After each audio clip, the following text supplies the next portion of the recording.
अच्छा, अगर मैं आपके फास्ट फूड सेंटर की सेल्स को डबल कर दूं तो कैसा रहेगा? क्योंकि आपने बिल्कुल सही वीडियो में क्लिक किया है कि कैसे फास्ट फूड सेंटर को ग्रो किया जाना चाहिए और कैसे उसे करें। क्योंकि आज मैं आपको बताऊंगा कैसे आप अपनी इनकम को डबल कर सकते हो, लेकिन कैसे होगा, बट हाउ, ये आप आने वाले अगले पॉइंट के अंदर सीखने वाले हैं। क्योंकि फास्ट फूड आज के समय में एक ट्रेंडिंग बिजनेस है, गली नुक्कड़ हर जगह। जहां पर पहले दाल चावल की दुकानें मिला करती थी, उसी तरीके से आज जगह जगह जगह जगह जगह जगह हर जगह फास्ट फूड का ही कल्चर बहुत तेजी के साथ बनता जा रहा है। ये बहुत तेजी से बन भी जाता है और बहुत तेजी से बिक भी जाता है, इसलिए इसको बोलते हैं फास्ट फूड, क्योंकि जल्दी इसे कंज्यूम किया जा सकता है, बनने में बहुत कम समय लगता है। तो नमस्कार, मैं राजेंद्र सिंह रावत स्वागत करता हूं आपका इस वीडियो के अंदर, जिसके अंदर मैं आज आपको बताने वाला हूं कि कैसे आप अपने फास्ट फूड सेंटर को ग्रो करेंगे, अपनी इनकम को कैसे आप डबल करेंगे। इसी के बारे में आज हम बात करने वाले हैं, क्योंकि ये इंडस्ट्री बहुत तेजी के साथ बहुत बहुत बहुत फास्ट बढ़ रही है। इंडिया के अंदर इसका कल्चर बहुत तेजी के साथ आ रहा है और साथ ही साथ ये बहुत तेजी से लोग इसको कंज्यूम भी कर रहे हैं और साथ में लोग ग्रो भी कर रहे हैं और अच्छा पैसा भी बना रहे हैं। लेकिन ज्यादा पैसा बनाना कौन नहीं चाहता, इसी के बारे में आज हम बात करने वाले हैं। तो जो भी आपको मैं स्ट्रेटेजी दूंगा, जो भी आपको मैं बताऊंगा, हो सकता है आप कर रहे हो, हो सकता है आप ना कर रहे हो, और कर भी रहे होंगे तो हो सकता है ध्यान उतना नहीं दे पा रहे होंगे जितना देना चाहिए। तो इसी के बारे में हम बात करने वाले हैं। लेकिन वीडियो से नजर मत हटाना और नोट पेन लेके बैठना, ताकि आप अपनी सेल्स को डबल कर सको और साथ में इसे इंप्लीमेंट कर सको। सबसे पहला point, get the location right, यानी कि आपकी लोकेशन हमेशा सही होनी चाहिए। अब आप बोलेंगे भैया ये तो हमें पता है कि लोकेशन अच्छी होनी चाहिए, लेकिन ज्यादातर लोग गलत लोकेशन पर अपनी फास्ट फूड सेंटर की शॉप को ओपन कर लेते हैं, अपने ठेले को वहां पर लगा देते हैं, लेकिन उसे ग्रो नहीं कर पाते। क्यों? क्योंकि जहां पर भीड़ कम होगी वहां पर इनकम भी कम होगी, जहां पर भीड़ ज्यादा होगी यानी कि मोर क्राउड मोर इनकम। अगर कहीं पर भीड़ कम है तो वहां पर आपके पास कस्टमर कम आएंगे। एग्जांपल देता हूं, मान लीजिए आपने एक चौराहे में अपनी दुकान खोली और दिन भर में वहां पर कुछ 300-400 कस्टमर आते हैं। अब 300-400 कस्टमर के लिए कम से कम 10-12 दुकानें हैं, तो 10 दुकानों के अंदर वो सारे के सारे कस्टमर बट जाते हैं और वहां पर आपके पास हो सकता है कम आ रहे हो कस्टमर, हो सकता है 30-40-50 कस्टमर आ रहे हो और उनसे प्रॉफिट निकालना बहुत मुश्किल हो जाता है, क्योंकि इसमें वेस्टेज भी काफी ज्यादा होती है। कभी अगर फास्ट फूड बच गया तो उसे फेंकना पड़ जाता होगा, कभी इन्वेंट्री पड़ी रह जाती होगी, क्योंकि सब्जी है, प्याज है, तेल है, मसाले है, सारी चीजें होती हैं। और फास्ट फूड अगर एक बार आपने जैसे चाउमीन, मैक्रोनी और पास्ता अगर आपने उबाल दिया तो फिर उसको आप बहुत लंबे समय तक उसे स्टोर नहीं कर सकते, वो खराब हो जाता है बहुत जल्दी, तो इसमें वेस्टेज भी बहुत ज्यादा है। तो आपको ऐसी लोकेशन चूज करनी है जहां पर कोई सोसाइटी हो, कोई मार्केट हो और कोई स्कूल हो, जहां पर ज्यादा भीड़ आए। मैंने क्या लिखा है? मोर क्राउड मोर इनकम। अगर आप ये पहला मंत्र समझ लो, अगर आपकी लोकेशन गलत होगी तो आप ज्यादा पैसा नहीं बना पाओगे। ज्यादा पैसा बनाने के लिए या तो फिर उसे आपको हाई वैल्यू पर बेचना पड़ेगा, और ज्यादा आप महंगा बेच नहीं सकते, क्योंकि आसपास कस्टमर के पास चॉइस होती है, वो जगह जगह जाकर ट्राई कर सकता है, आपके पास वो क्यों आएगा। लेकिन अगर आपने ऐसी लोकेशन पे आपने अपनी शॉप, ऐसी लोकेशन पे आपने अपना फास्ट फूड का सेंटर ओपन किया जहां पर ज्यादा भीड़ हो, जहां पर दिन भर में 1000-2000 कस्टमर आते रहते हो, तो वहां पर आपके पास ज्यादा कस्टमर आने की संभावना है। तो आपके पास 200-300 कस्टमर अगर आएंगे तो आप ज्यादा पैसा बना पाओगे, ज्यादा मुनाफा बना पाओगे। लेकिन कम कस्टमर आएंगे, ज्यादा इन्वेंट्री रख दोगे तो वो भी खराब हो जाएगी, उसमें आपको पैसा बचेगा नहीं, बल्कि आपका पैसा डूब जाएगा। मैंने बहुत सारे लोग देखे हैं, वो देखा देखी में ऐसी लोकेशन पे अपनी फास्ट फूड की सेंटर की शॉप को ओपन कर देते हैं जहां पर उनके पास कस्टमर कम आते हैं। वो अपना जो इन्वेंट्री है, यानी कि जो चाउमीन है, मोमो है, मैक्रोनी है, वो बहुत ज्यादा बना लेते हैं, लेकिन शाम तक उसे बेच नहीं पाते, जिसके चक्कर से उनकी जो इन्वेंट्री पड़ी हुई है, जैसे उनका भाई प्याज कटा हुआ है, गोभी कटी हुई है, चाउमीन है, मोमो है, पास्ता है ना, सूप बना के रखते हैं। अगर वो नहीं बिका तो उतना घर में तो कोई यूज कर नहीं पाएगा, फिर या तो आसपास बांटना पड़ेगा या फिर फेंकना पड़ेगा। लेकिन अगर आसपास बांटोगे भी तो पैसे थोड़ी मिलने वाले हैं उससे, वो तो आपका वेस्ट हो गया मामला है ना, वहां पर आपका पैसा गया, फिर वो आपके पास पैसा नहीं आएगा। इसलिए ऐसी लोकेशन पे खोलो, ऐसी जगह पे खोलो जहां पर कस्टमर का फुटफॉल बहुत ज्यादा हो। आप दिल्ली जाओ, कभी दिल्ली में इतनी भीड़ है, इतनी भीड़ है, इतनी भीड़ है कि वहां पर छोटे से एक टेबल लगा के, छोटा सा अपना एक छोटा सा सेटअप लगा के रोड के किनारे, वहां पर लोग मोमोज बेचते हैं, चाउमीन बेचते हैं, क्योंकि फुटफॉल बहुत ज्यादा है ना वहां पर कस्टमर का। जितने ज्यादा कस्टमर आएंगे तो छोटे से छोटा शॉप वाला भी अच्छा पैसा बना के चले जाता है। लेकिन अगर लोकेशन गलत हो गई, आपने बहुत अच्छी शॉप खोल दी, बहुत अच्छा आपने अपना ठेला ओपन कर दिया, तो तब भी वहां पर ज्यादा कस्टमर आपके पास नहीं आएंगे, आपको लॉस ही होने वाला है।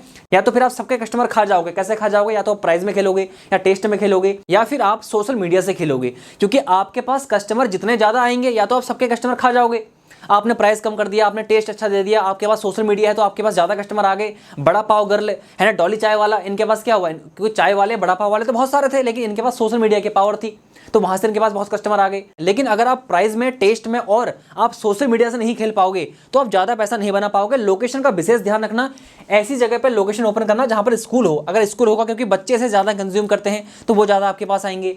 उसके बाद अगर कोई मार्केट है आसपास, मैंने क्या कहा आपसे, कस्टमर का फुटफॉल बहुत ज़्यादा होना चाहिए। मार्केट के अंदर दिन भर में 1000-2000 कस्टमर घूमते रहने चाहिए, तभी वो आपके पास 100-200 कस्टमर तक हो सकता है पहुंचने की संभावना बन जाती है।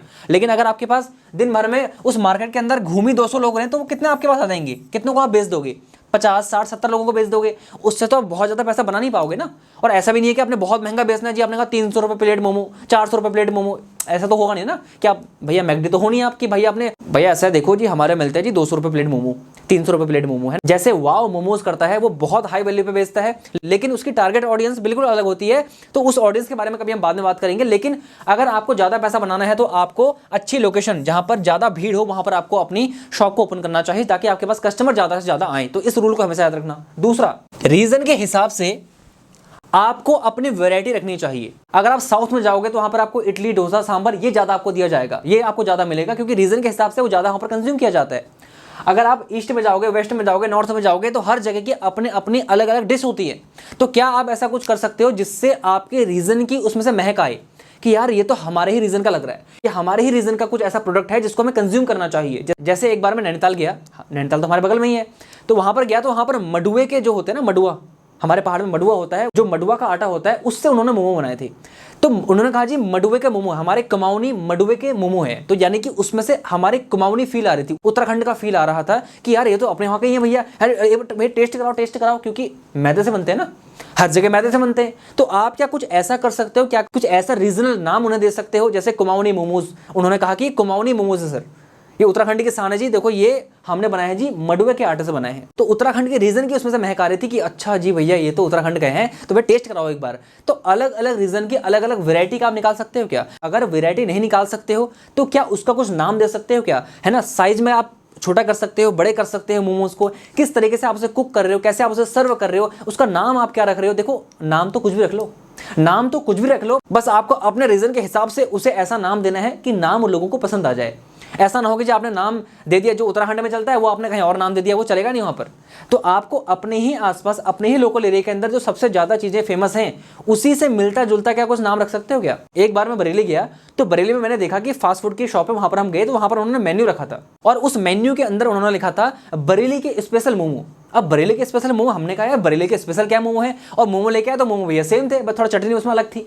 तो कुछ ऐसा जिससे आप अपने उस कल्चर को उसमें फिट कर सको, नाम के हिसाब से, टेस्ट के हिसाब से कुछ चेंजेस कर दो, है ना, कुछ ऐसा बना दो कि जिससे लगे कि भैया ये तो अपने रीजन का भैया है, ये तो भैया अपने लोकल का फूड है भैया खाओ।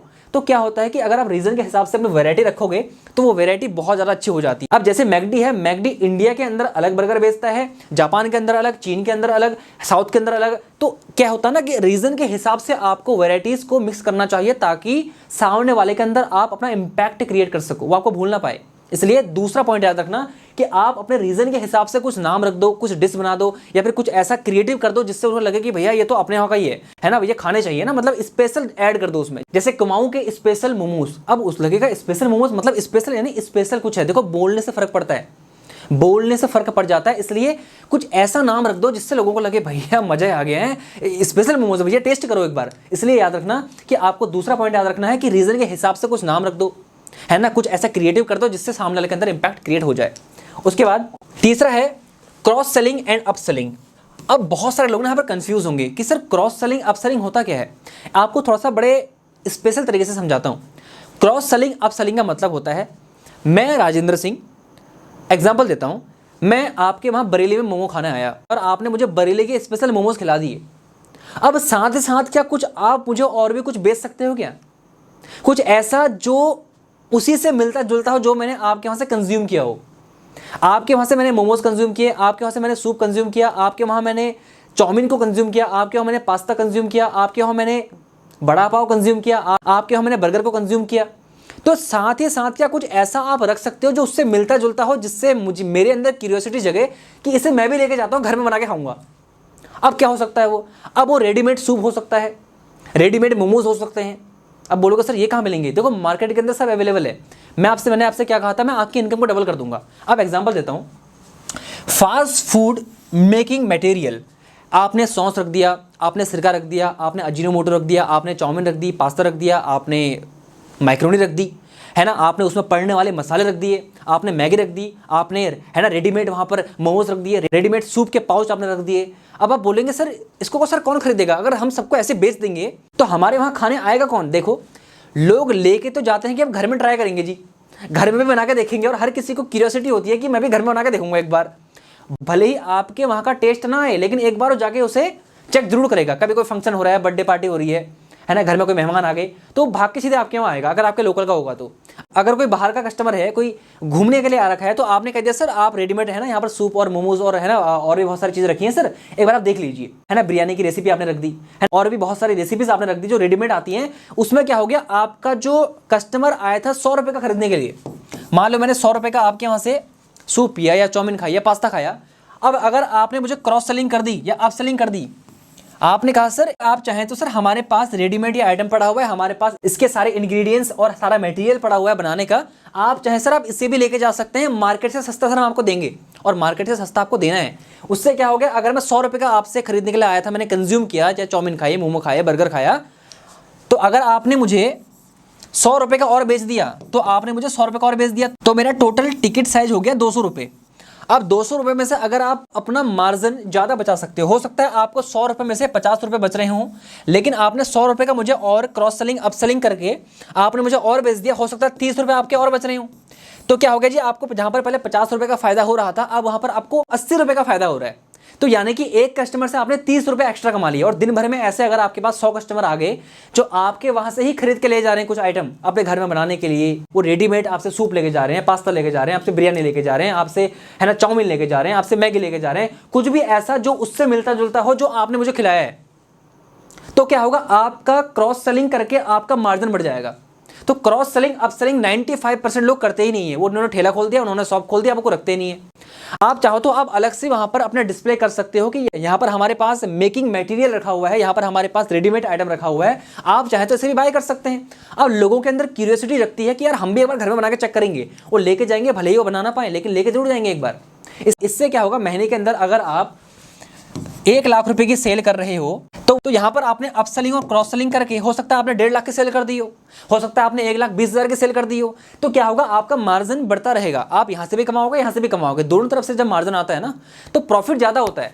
इसलिए 95% लोग इसे नहीं करते हैं, क्योंकि उनको लगता है कि यार भैया सही तो है, दिन भर में 1,000-1,500 रुपये कमा रहे हैं, बढ़िया हो रहा है, क्या दिक्कत है, कोई दिक्कत वाली बात थोड़ी ना है। अरे भाई साहब, जब कस्टमर सेम है तो अपने पास फास्ट फूड का मटेरियल रख दो, वो लेके जरूर जाएंगे आपसे, आपको रखना ही तो है। आपके पास तो कस्टमर ऑलरेडी आ रहा है ना, फिर वही कस्टमर किसी और के पास जाता है लेने के लिए, और आपका मार्जिन घट जाता है। इसलिए जो कस्टमर किसी और के पास जा रहा है लेने के लिए, उसको अपने ही वहाँ पर वो फैसिलिटी उपलब्ध करा दो ना, वो कहीं जाएगा नहीं।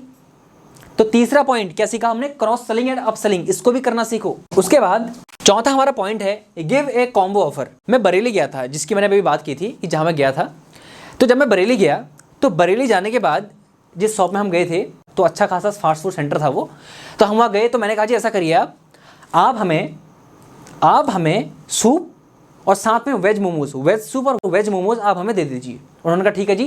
उन्होंने कहा लेकिन सर अगर आप चाहें तो आप हमसे कॉम्बो ऑफर भी ले सकते हैं, कॉम्बो के अंदर वेज फ्राइड राइस, चाउमीन दोनों ऑप्शनल हैं, आप दोनों में से कुछ भी ले सकते हो, चाउमीन या फिर वेज फ्राइड राइस, और साथ में हम आपको सूप भी देंगे और साथ में हम आपको मोमोज भी देंगे।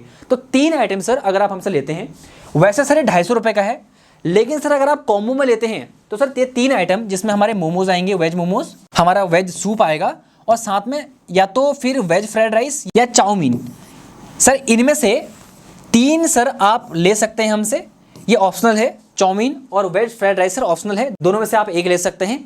लेकिन सर अगर आप इसे वैसे लेंगे, एक एक करके लेंगे सर, तो ये आपको 250 रुपये का पड़ेगा। लेकिन सर अगर आप हमसे कॉम्बो लेंगे, कॉम्बो मतलब 3 आइटम एक जगह लेंगे, तो सर हम आपको 150 रुपये में दे देंगे। था वो 150 का ही, लेकिन उसकी बेचने की टेक्निक कि सर कॉम्बो ले लो हमसे आप। और ये बड़े बड़े जो रेस्टोरेंट की चेन्स हैं, अगर आप मैकडी में भी जाएंगे तो वहाँ पर भी होता है, ये आपको कॉम्बो ऑफर दिए जाते हैं। आप जब सिनेमा हॉल में मूवीज़ देखने जाते हैं तो आपको एक छोटा पॉपकॉर्न, एक बड़ा पॉपकॉर्न, छोटा वाला बहुत छोटा होगा, बड़ा वाला थोड़ा बड़ा होगा, आपको लगेगा भैया इतने कम प्राइस के अंदर इतना मिल रहा है जी, और देखो जी भैया है ना 100-150 रुपये का छोटा सा मिल रहा है भैया। तो क्या होता है कि क्यूरियोसिटी क्रिएट होती है, आदमी को फायदा दिखता है, अरे 100 रुपये बच रहे मेरे, तो हमने कहा जी दे दो। तो वहाँ से मैंने ये समझा कि अगर आप किसी को कॉम्बो ऑफर करते हो तो कॉम्बो में आप ज़्यादा कमा लोगे। देखो, तो अगर आपकी फास्ट फूड की छोटी शॉप भी है, यानी कि अगर आपका ठेला भी है, आपकी छोटी शॉप भी है, तो वहाँ पर भी आप कॉम्बो ऑफर दे सकते हो। आप आगे बोर्ड लगा दो कि भैया कॉम्बो ऑफर में इतना इतना आपको मिलेगा, अगर आप इतने का लोगे इतना, इतने का लोगे इतना, यानी कि अगर आप ये एक एक करके 3 आइटम लोगे तो 250 रुपए के। अगर आप कॉम्बो में इसे बाय करते हो तो ये जी पड़ेगा आपको 150 रुपए का। तो कॉम्बो ऑफर भी देना सीखो, जिससे क्या होता है कस्टमर आपके पास दूसरे कस्टमर को भी लेके आएगा कि भैया ऐसा कर, वहां चलते हैं भाई, यहाँ सब 250 रुपए का देंगे, वहां पर हमको 150 रुपए का मिल जाएगा भरपेट, तो चलो वहां चलते हैं। तो क्या होगा, कस्टमर दूसरे कस्टमर को भी लेके आता है जब आप उसे कॉम्बो ऑफर देते हो। देखो ना, कस्टमर को आपको ये फील करवाना है कि मैं आपके पैसे बचा रहा हूं भाई साहब, मैं आपका शुभचिंतक हूं। पैसे ज्यादा लेने वाला इंसान किसी को पसंद नहीं आता, इसलिए याद रखना, इंसान टेस्ट देखता है, पैसे नहीं देखता। अगर आप टेस्ट दे रहे होगे ना तो आप उससे 250 रुपये मांगो, 150 रुपये मांगो, वो आपको देने में मना नहीं करेगा। अगर टेस्ट आपका बिल्कुल वेस्ट है, टेस्ट आपका बिल्कुल वेस्ट है और आप उससे पैसे भैया जबरदस्त मांग रहे हो, तो फिर दोबारा आपके पास कभी नहीं आएगा। कॉम्बो अगर ऑफर दे रहे हो तो उसे टेस्ट में बेस्ट दो, उसे लगे कि भाई साहब पैसे भी बढ़िया, टेस्ट भी बढ़िया और साथ में कॉम्बो भी बढ़िया। तो इस स्ट्रैटेजी को भी याद रखना। चौथी strategy, give a combo offer. अब इसे आप कैसे अपने हिसाब से इसे आप मॉडिफाई कर सकते हो, ये आपको देखना है। देखो, अगर आप 100 रुपये कमा रहे हो इन तीनों आइटम को बेच के, अगर आप कॉम्बो ऑफर देते हो और आप इसमें 80 रुपये कमा रहे हो, 20 रुपये आपने डिस्काउंट दे दिया, तो वो भी बुरा नहीं है, क्योंकि आपने 80 रुपये कमा लिए। अगर वो आपसे एक ही प्रोडक्ट खरीदने आया, अगर आप खाली सूप लेने के लिए आया, आपने उसको 50 रुपये का एग्जाम्पल लेते हैं, 50 रुपये का सूप बेचा, तो आपके पास मार्जिन कितना बचा होगा, या तो 15 रुपये या 20 रुपये, इससे ऊपर तो बचता नहीं है। लेकिन अगर आपने कॉम्बो दे दिया, आप 100 रुपये कमाने वाले थे, उसी कस्टमर से आपने 80 रुपये कमा लिए। और लेने, देखो क्या है ना, वो लेने आया था 50 रुपये का, आपने उसको 150 रुपये का बेच दिया, तो आपने अपना मार्जिन थोड़ा सा कम किया 20%, और आपने कहा जी कॉम्बो ले लो सर आप, तो 80 रुपये आपने कमा लिए उससे। तो कॉम्बो ऑफर देना सीखो, क्योंकि कॉम्बो ऑफर आप दोगे तो आपका जो इन्वेंट्री का बचा हुआ बैकअप है ना, वो जल्दी खत्म हो जाएगा और साथ में आप ज़्यादा पैसा कमा पाओगे। एक एक कस्टमर ज़्यादा खा के जाएगा। जब एक कस्टमर ज़्यादा खा के जाएगा और ज़्यादा आपसे अपसेलिंग करके ज़्यादा लेके जाएगा, तो आपको पैसा बचेगा। इसलिए आपसे कह रहा था कि आपकी मैं इनकम डबल करने वाला हूँ, आपकी सेल्स डबल करने वाला हूँ। अच्छा, वीडियो कैसी लग रही है मुझे एक बार जरूर बताना, और साथ में उन लोगों को शेयर कर देना जो और लोग भी रेस्टोरेंट खोलते हैं जी, जो और लोग भी फास्ट फूड की सेंटर की शॉप खोलने वाले हैं या फिर खोल चुके हैं, अब उसे ग्रो करना चाहते हैं, ताकि आप उनकी हेल्प कर सको। अब आप बोलोगे सर देखो सर, हमने उनको भेज दिया, उनको फायदा हो जाएगा। सर देखो, अच्छी चीज़ें शेयर करती रहनी चाहिए, उसका धंधा बढ़ गया तो आपको भी दुआ देगा और मुझे भी दुआ देगा। उसके बाद अगला पॉइंट है 5वां, इसको बोलते हैं कि भैया हेल्दी बनाओ, यानी कि make it healthy and make people aware, यानी कि हेल्दी बनाओ और लोगों को अवेयर करो। अब आप बोलोगे भैया फास्ट फूड हेल्दी कैसे हो सकता है। अभी मैंने आपका एग्जांपल दिया था कि हमारे वहाँ नैनीताल में एक ने मडुए के आटे के मोमोज बनाए थे। अब मडुए के आटे को एक बार सर्च करना आप, उसके बहुत फ़ायदे होते हैं। तो उसने हेल्दी भी बनाया और साथ में लोगों को अवेयर भी कर दिया। और जब हम गए, उन्होंने कहा सर देखो ये आपके हाथों में चिपकेगा नहीं, मैदा सर पचता नहीं है, लेकिन सर ये मडुए का आटा है, ये बहुत जल्दी पच जाता है, इसमें कोई दिक्कत वाली बात नहीं होती है। तो मुझे समझ में आया कि भाई साहब मडुए के अगर मैं मोमोज खाऊंगा तो कहीं ना कहीं मेरे लिए वो अच्छे हैं। अब भले अच्छे हैं बुरे हैं वो उसकी बात नहीं कर रहा, लेकिन मुझे इतना समझ में आया मैदे से तो अच्छे ही हैं। तो लोगों को आपको अवेयर करना है कि जो भी हम बनाते हैं वो हेल्दी है। अब हेल्दी कैसे है, आप कौन से ऑयल में बना रहे हो। देखो क्या है ना, 95% लोग रिफाइंड के अंदर जो सबसे लो क्वालिटी का आता है और जिसमें थोड़ा मार्जिन बच जाता है, उसमें वो बनाते हैं फास्ट फूड को। अब हो सकता है आप अपना ऑयल चेंज कर दो, लेकिन आप थोड़ा महंगा बेचोगे तब भी लोग खरीद लेंगे, क्योंकि लोग आजकल हेल्थ को लेकर काफी ज्यादा अवेयर हैं। आप कौन सा ऑयल, कौन सा तेल यूज कर रहे हो उसे बनाने में, वो तेल कितना हेल्दी है। देखो तेल तो कोई हेल्दी होते नहीं है, लेकिन फिर भी कौन सा बेस्ट तेल है, राइस ब्रांड ऑयल है या दूसरा ऑयल है जिसमें आप उसे बनाओगे। आप बोलोगे सर इतना महंगा, अगर हम भैया अगर हम ऑयल यूज करेंगे, तेल यूज करेंगे तो हमें बचेगा क्या। तो आप अपना मार्जिन भी बढ़ा सकते हो ना, बोल सकते हो कि भाई साहब देखो हम जो आपको दे रहे हैं ना, ये हेल्दी भी है और साथ में ये आपको बेनिफिट भी देगा, इससे आपको नुकसान कम होगा, और बाकी लोग जो यूज़ करते हैं उससे तो आपको कम ही नुकसान होगा, क्योंकि ये ज़्यादा हेल्दी है। तो आपने उन्हें हेल्थ के बारे में अवेयर कर दिया। अब हेल्थ के बारे में अवेयर करने के लिए मैंने क्या कहा था आपसे, या तो आप अपने फास्ट फूड को हेल्दी कर दो। हेल्दी कैसे करोगे, आप ज़्यादा वेजिटेबल का यूज़ करो, आप अच्छी क्वालिटी का ऑयल यूज़ करो, अच्छी क्वालिटी का चाउमीन, मोमोज है ना, या सूप जो भी आप बना रहे हो उसको आप यूज़ करो, अच्छी क्वालिटी का हर एक चीज़ में डालो, जिससे क्या होगा, हेल्दी तो बनेगा ही बनेगा और साथ में आप ज़्यादा पैसा भी चार्ज कर पाओगे। एग्जांपल देता हूँ, मान लो आपके बगल में कोई 30 रुपये की हाफ प्लेट चाउमीन ऑफर करता है, लेकिन आपने हेल्दी तरीके से बनाई और आपने कह दिया जी हम ये वाला ऑयल यूज़ नहीं करते, हमारी जो वेजिटेबल्स, जो हमारी सब्जियां होती हैं वो इस लेवल की होती हैं और हम इस तरीके से इसे बनाते हैं, साफ सफाई के साथ, सेफ्टी स्टैंडर्ड के साथ। तो आपने कहा जी हम देंगे 50 रुपये का हाफ। आपके पास दो ऑप्शन है, एक जगह मिल रहा है आपको जनरल जो बनता है हर जगह, कौन सा ऑयल है, कौन से वेजिटेबल्स हैं, क्या है क्या नहीं है, कौन से है ना सफाई से बना रहा है, वो दे रहा है 30 रुपये का। दूसरी जगह एक बढ़िया तरीके से आपको स्टैंडर्ड तरीके से सेफ्टी के साथ बढ़िया तरीके से हेल्दी बना के आपको दे रहा है, हेल्दी बनाने की कोशिश कर रहा है, उसमें अच्छा ऑयल यूज़ कर रहा है, अच्छे वेजिटेबल यूज़ कर रहा है, तो वो ले रहा है आपसे 50 रुपये। तो किसके पास जाओगे आप? मैं अगर हूँगा तो मैं जाऊँगा 50 रुपये वाले के पास, मैं इसके पास नहीं जाऊँगा। तो आप लोगों को अवेयर भी कर सकते हो कि भाई साहब हम जो यूज़ करते हैं, हम जो बनाते हैं, हम इस तरह से करते हैं, हम उस तरह से करते हैं जो दूसरे लोग नहीं करते। तो इसलिए हम थोड़ा सा चार्ज भी करते हैं क्योंकि हमारी भी कॉस्ट लग रही है और हम आपको अच्छा भी खिला रहे हैं। तो क्या होगा, देखो, जो आप खुद नहीं खा सकते ना, वो किसी को मत खिलाओ। अगर आपकी दुकान में कोई छोटा आपका बच्चा आ गया, आपका कोई रिश्तेदार का बच्चा आ गया, अगर आप उसको मोमोज निकाल के उसके हाथ में देके उसे खिला नहीं सकते ना, तो किसी दूसरे के बच्चे को भी मत खिलाओ।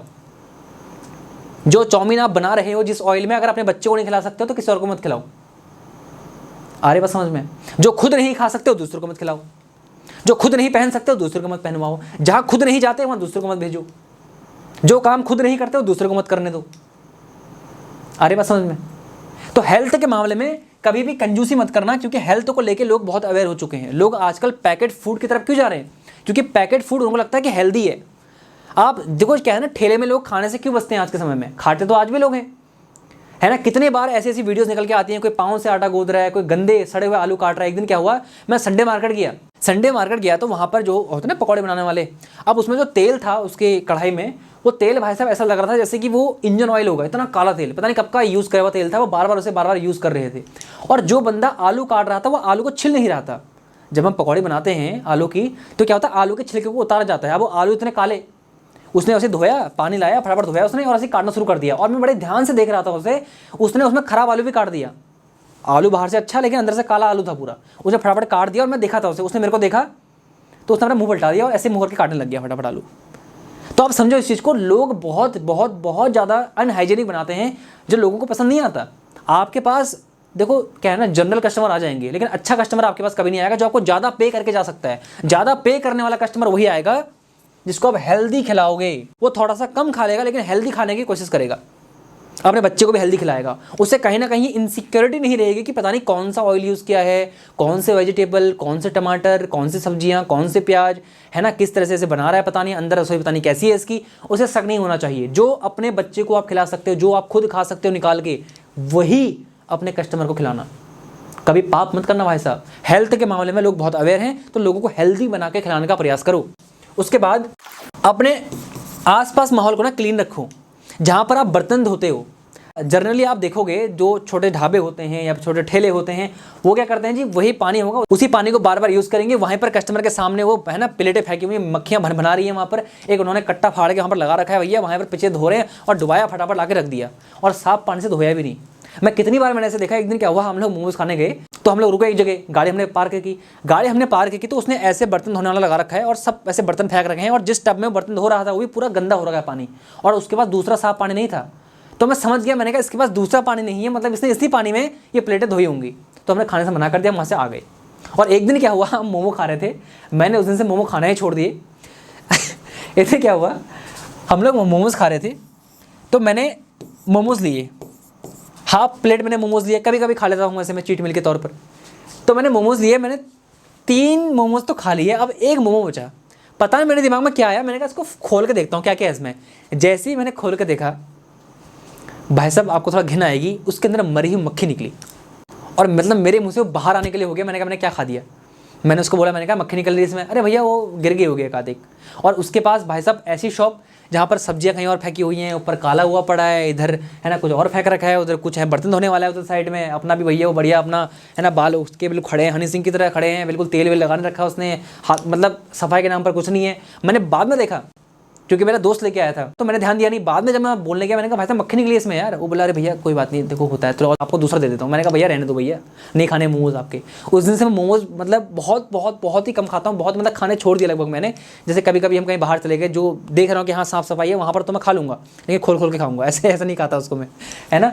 तो आप साफ़ सफाई का विशेष ध्यान रखो, है ना। आप प्रॉपर ग्लव्स पहन के, प्रॉपर हेयर कैप पहन के इतने प्रोफेशनल बन जाओ सेफ्टी के मामले में, क्लीनिंग के मामले में। लोग बोले भाई साहब आना है और खाना है तो इसी के आना है, अपने बच्चों को भी खिलाना है तो इसी के खिलाना है, क्योंकि एक तो ये भाई साहब हमको सेफ्टी दे रहा है, दूसरा ये हमको हेल्दी खिला रहा है। अब देखो हेल्दी तो फास्ट फूड होता नहीं है, लेकिन फिर भी आप हेल्दी बनाने की कोशिश कर रहे हो जो दूसरे नहीं करते, तो आप यूनिक बन जाओगे मार्केट के अंदर। भाई साहब हेल्दी मिलता है उसके वहाँ ना, उसके वहाँ चलो, और आपको देख के लोग कॉपी करेंगे, फिर लेकिन तब तक बहुत देर हो जाएगी, क्योंकि आप एक मार्केट को अपनी तरफ अट्रैक्ट कर लोगे। लेकिन उसके ब्रांडिंग जरूर करना, बाहर बोर्ड जरूर लगा देना कि सेफ्टी भी और हेल्थ भी, इसलिए हाइजीन का विशेष ध्यान रखना जो लोग नहीं रखते।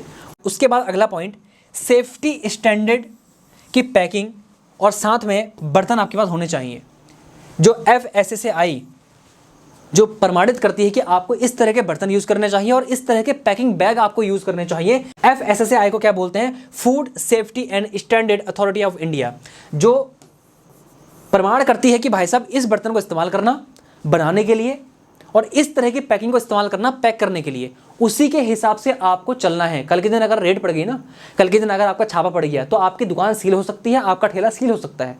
तो मैंने कई बार क्या देखा है, गरम गरम खौलता हुआ सूप प्लास्टिक के बाउल में देते हैं, है ना, गरम गरम जो चीज़ें हैं वो प्लास्टिक की उसमें देते हैं, प्लेटों में देते हैं। देखो प्लास्टिक को बंद कर दो, प्लास्टिक ना आपके लिए अच्छा है ना ही किसी कस्टमर के लिए अच्छा है। मैंने आपसे क्या कहा था, जो खुद नहीं खाते ना किसी को मत खिलाओ। प्लास्टिक बहुत गंदी चीज़ होती है, और अगर प्लास्टिक आपको यूज़ करना भी पड़ रहा है तो जो सेफ्टी स्टैंडर्ड को बीट करके बनाया गया है उसे आप यूज़ करो। अब बोलोगे सर इसमें महंगा पड़ जाएंगे हम, देखो स्टील की थाली यूज़ कर लो, स्टील की कटोरी यूज़ कर लो, लेकिन प्लास्टिक की यूज़ मत करो। पैकिंग के लिए पैकिंग बैग आते हैं, वो पैकिंग बैग अलग से ले आओ जो थोड़ा सा महंगे आते हैं, लेकिन वो कहीं ना कहीं आपकी सेफ्टी स्टैंडर्ड को दर्शाते हैं। तो सेफ्टी के हिसाब से काम करोगे ना, अगर सेफ्टी स्टैंडर्ड के हिसाब से काम करोगे तो ट्रस्ट ज़्यादा बढ़ जाता है। इसलिए साफ सफाई सेफ्टी स्टैंडर्ड को मद्देनजर रखते हुए काम करना। उसके बाद अगला पॉइंट, इसको बोलते हैं छठा point, gate active on social media. देखो क्या होता है ना, आपने नाम सुना होगा, डॉली चाय वाला, बड़ा पाव गर्ल, MBA चाय वाला। अगर आप ध्यान दोगे ना तो जो 3 नाम मैंने आपको बताए, कहीं ना कहीं कभी ना कभी आपने इनकी वीडियोस जरूर देखी होंगी। और अगर आप पूछेंगे सर इनको किसने बनाया, तो इनको इनकी शॉप या फिर इनके जो इनकी टपरी थी या फिर जो इनका ठेला था वहाँ पर तो ये काम कर ही रहे थे, लेकिन इनको सबसे ज़्यादा जो हेल्प की वो की फूड ब्लॉगर ने, जो इनके यूनिक स्टाइल को देख के इनके पास गए और इनकी वीडियोस बनाई और ये रातों रात वायरल हो गए। डॉली चाय वाला से तो अभी बिल गेट्स मिल के गए हैं हाल ही में। 1 कप चाय कहा भाई साहब, फेमस बंदा। आज देखो अब तो लाइफ ही चेंज हो गई भैया हमारे डॉले भाई साहब की। तो मैं आपसे क्या कहना चाह रहा हूँ, जब भी आप फास्ट फूड शॉप को ओपन करते हो ना, अगर आप स्टैंडर्ड के साथ काम करते हो, अगर आप लोगों को हेल्दी चीज़ें सर्व कर रहे हो, आप हर एक चीज़ को मेजर करके चल रहे हो, लोकेशन भी आपकी अच्छी है, अब आप उसमें कस्टमर का फुटफॉल बढ़ाना चाहते हो। देखो क्या है ना, आजकल की यंग जनरेशन को रिसर्च करना अच्छा लगता है। अरे कहाँ अच्छा मिलता है, कहाँ अच्छा मिलता है, कहाँ कहाँ कहाँ कहाँ, उन्हें घूमना अच्छा लगता है। वो बोलते हैं यार आज यहाँ खाते हैं, यार हमने उसकी वीडियो देखी थी, चल वहाँ चलते हैं। तो क्या होगा कि आपके पास लोकल कस्टमर ज़्यादा आएंगे। अब उसके लिए करना क्या पड़ेगा आपको अपने लोकल फूड ब्लॉगर्स को इन्वाइट करना है। एग्जाम्पल देता हूँ, मान लो मैं उत्तराखंड से हूँ, अगर नैनीताल के अंदर मैं हूँ तो मैं अपने आसपास नैनीताल और हल्द्वानी के अंदर जो फूड ब्लॉगर हैं इंस्टाग्राम में, यूट्यूब में, मैं उन्हें कांटेक्ट करूँगा, उनकी मेल के माध्यम से, उनके पेज के माध्यम से उन्हें DM करूँगा कि भाई साहब मेरे वहाँ आइए, मैं आपको या तो इतना अमाउंट पे कर दूंगा या फिर आपको मैं फ्री खिला दूंगा, जो भी आप चाहो। उनसे बार्टर डील आप कर सकते हो। आपने 3,000, 5,000, 10,000 रुपये देके उन्हें बुलाया। अब उनके पास मान लो 50,000 फॉलोवर हैं। अब वो लोकल के 50-60 हज़ार फॉलोअर्स हैं जो फूड ब्लॉगिंग देखना पसंद करते हैं। अब वो बंदा आपके पास आया, उसने आपको प्रमोट कर दिया, उसने आपके बढ़िया वीडियो बनाई और आपके एड्रेस के बारे में, आपके बारे में बता दिया और आपके लोकेशन बता दी कि यहाँ पर आपको इनकी दुकान मिल जाएगी, इनकी शॉप मिल जाएगी, इनका फास्ट फूड सेंटर मिल जाएगा। तो आपके पास कस्टमर का फुटफॉल बहुत तेजी से बढ़ेगा। मैंने आपको नाम बताया अभी, डॉली चाय वाला, MBA चाय वाला और साथ में बड़ा पाव गर्ल, और ऐसे न जाने कितने कितने कितने ऐसे लोग हैं जो सोशल मीडिया के माध्यम से, फूड ब्लॉगिंग के माध्यम से, जिनको लोगों ने प्रमोट किया, वो आज लाखों रुपए कमा रहे हैं। आपने कलकत्ता में एक अंकल हैं जो चाट कचौड़ी देते हैं, उनके लोग जाते रहते हैं, उनकी वीडियो बनाते रहते हैं, तो उनके पास भीड़ लगातार कस्टमर की बढ़ती रहती है। तो सोशल मीडिया का फायदा ये होता है कि आपके पास एक ही बार में बहुत सारे कस्टमर आ जाते हैं और आपका नाम बहुत तेज हो जाता है। ऐसे 3, 4, 5 लोगों को अगर आप बुलाओगे, उन्हें आप प्रमोशन दोगे, तो वहाँ पर आपके पास ज़्यादा कस्टमर आने के चांसेस बढ़ जाते हैं और आपके पास ज़्यादा कस्टमर आएंगे क्योंकि आपकी ब्रांडिंग हो चुकी है। आप बोलोगे भैया तो बहुत मुश्किल लग रहा है। मुश्किल कुछ नहीं होता, आपको बस जाके उनके पेज में जाके सर्च करना है। बस आपको इंस्टाग्राम में और यूट्यूब में देखते रहना है कि कौन मेरे आसपास का फूड ब्लॉगर है, उसको आपको कांटेक्ट करना है और उससे आपको संपर्क करना है।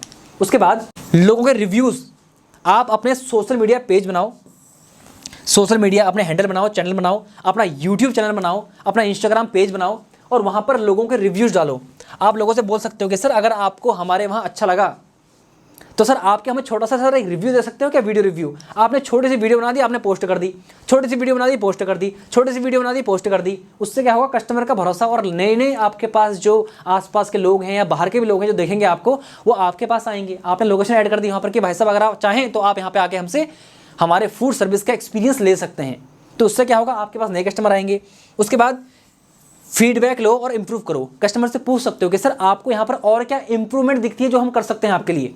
इंप्रूवमेंट करने के लिए फीडबैक लो और से इंप्रूव करो। अब आप बोलोगे सर सोशल मीडिया का समझ में नहीं आया। देखो, अगर आप वीडियोस के माध्यम से अपने आप को लेवरेज करना चाहते हो तो इसके ऊपर मैंने अपना वीडियो सेल्स का प्रोग्राम बनाया है, जिसको आप हमारे नीचे दिए गए डिस्क्रिप्शन में लिंक से आप जाके बाय कर सकते हैं। इतना कम प्राइस कि आपके एक कॉम्बो ऑफर के बराबर है।